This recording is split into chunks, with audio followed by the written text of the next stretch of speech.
All right, I want to thank everybody for being on time here today to the webinar, and I appreciate everyone being here. And so I wanted to talk today about the basics of our business here and getting back to the mastery level or foundation of the business. As we've talked many times about, before you build a home, you have to have a strong foundation. It's no different in businesses. If you don't have that strong foundation, the cracks will start showing, and eventually it will crumble a little bit. And so that's what we wanted to talk about today, is back to basics and stuff. And I come from a farming community and grew up on a farm, actually. We had cherries, but we also planted other crops and stuff during certain times of year. We mostly planted them so that we could do the pheasant hunt. But we talk about business owners, is business owners are always planting seeds.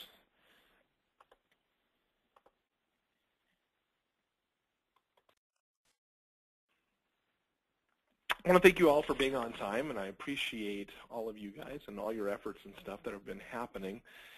Wanted to send out this webinar here, and I wanted to talk about the foundation level and back to some of the basics that we've been talking about. Those of you who know me for a while and come to Discovery Days, we always talk about building that really strong foundation. We talked about it in training, and then I've met with a lot of you and individually. We talked about building that strong foundations. And so I wanted to get back to basics a little bit and go back to that. It's no different when we're building our own home. We have to build a strong foundation. It's the same in business. If you don't build a strong foundation, the same thing will happen that could happen to a home, is the home could crumble. It's the same with your business. If you don't have that strong foundation, it could actually crumble. And so today I wanted to talk about getting back to basics and planting seeds and doing a little bit of marketing. And so I grew up in a little small town north of Salt Lake City, and we actually had cherry farms. And so guess what I did on my weekends? I worked on a farm. Typically I was running up and down rows of orchards of cherries and making sure the water was going down the right row and wasn't flooding. And we also planted other crops and stuff.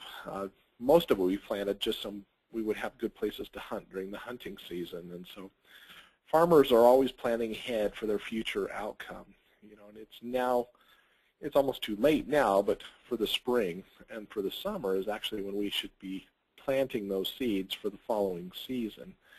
And so I want you to think about some of the slow times we had last year and some of the things that we could actually do to make sure those lag times are lagging less and less than they did before. And I know for a lot of you, the winter was actually quite slow. When I talk about the foundation level, this mastery is that bottom level, and that mastery has to do with knowing your money, where your time is, having a good delivery. So I wanted to talk about that. As we have that strong foundation, we can build a better niche in our business, create better systems, eventually have somebody run the show for us until we get the results that we're looking for. That's what all of us actually want in our business, is to have results, but you have to have a strong mastery or a strong foundation level. And so that is a commercially profitable enterprise that can eventually work without you. Once you have that, that's actually a really good business, and that's what most business owners want, is a business that they can take off for a while and to the point where they're just finding work and training. That's when you know you've got a good business. So the four main areas are supply mastery, supplying a great product every single time, quality mastery, making sure everything is good, easy to buy mastery, and service mastery. Those are under delivery mastery. So delivery mastery, as we look at each one of these areas, I want you to just think on your own, which one of these apply to you? Again, this is under the supply mastery. Think to yourself, do your customers get what they pay for? Do they get it on time? And can the company make, buy, or deliver the products and service every single time with consistency? I always point out that consistency factor, because the companies that are always the most consistent always seem to do the best. Are there places where your business shuts down or has some sort of a bottleneck? Basic delivery is vital for the growth of any business that is about to come. So ask yourself, what volume of sales increase can you as a business owner actually handle? Could I handle 40% more? Or is there a system breakdown right now where I actually can't? Could I even handle 10% more? Most of us say, yeah, we actually could. Do we have the right staff in place? Could they handle 10% more? Fact is, none of us want to lose customers through the bad delivery in any case.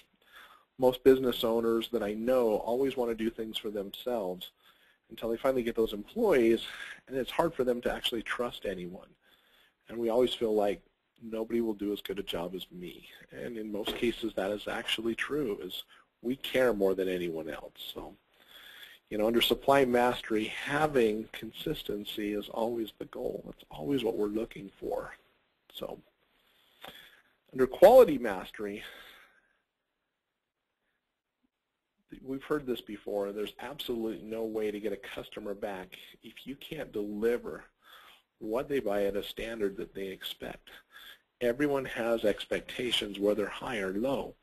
When they're buying something from you, their expectations is that you're going to meet that. It's going to be good quality.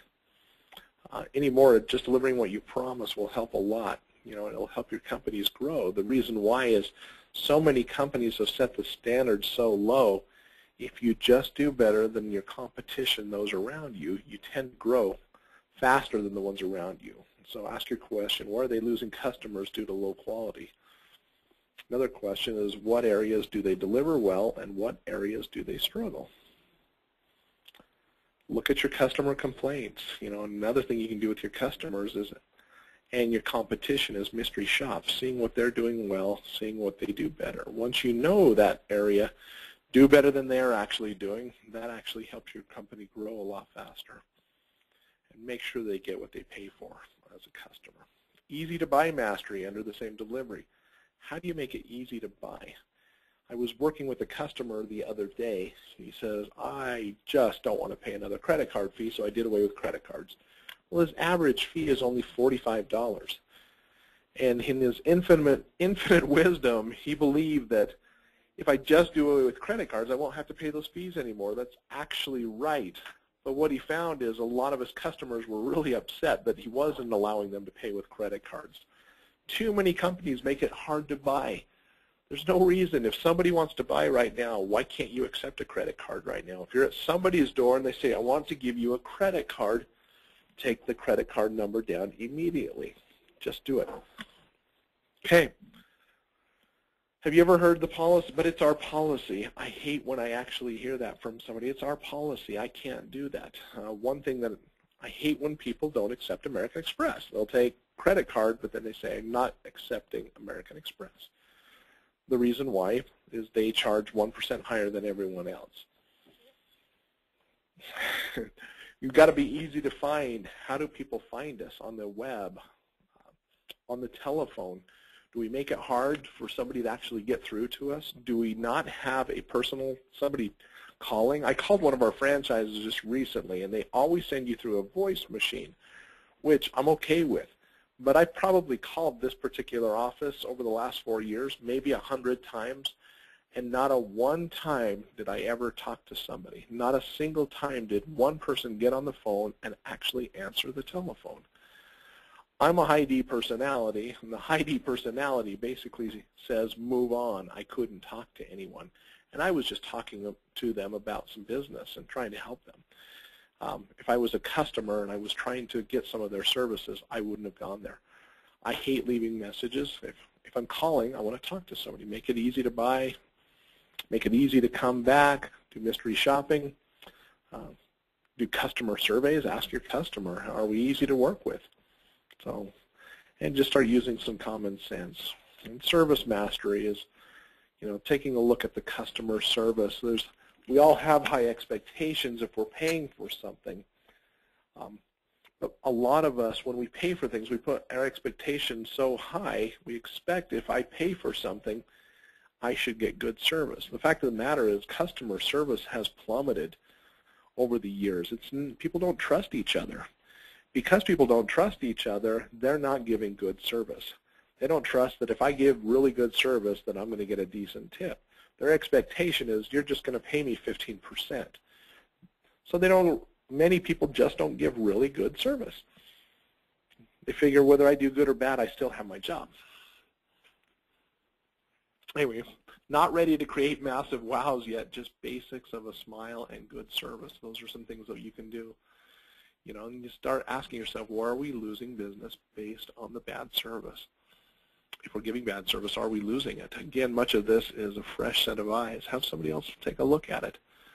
Training the people to care. You can't get everyone to care, but you can train people to pretend they care. And if they are your customers, when they pretend, most of the time you can read through it, but you want people to be genuine, but you know some people just aren't going to. You maybe even need to replace some people who don't care about good service. If they just don't care, make the move. Common sense will always prevail in this case on there. So again, just a quick review here, as we were just talking about under the mastery level, one of the levels that we were talking about is delivery mastery. Do we deliver a good product every single time? And underneath each one of those, supply mastery, quality mastery, easy to buy mastery, and service mastery. Those are just the basics to delivery mastery under the mastery level, which is our foundation level. So I'm going to send this out to everyone. If you have any questions, please feel free to call me. Appreciate all you do, and have a great day. Thank you.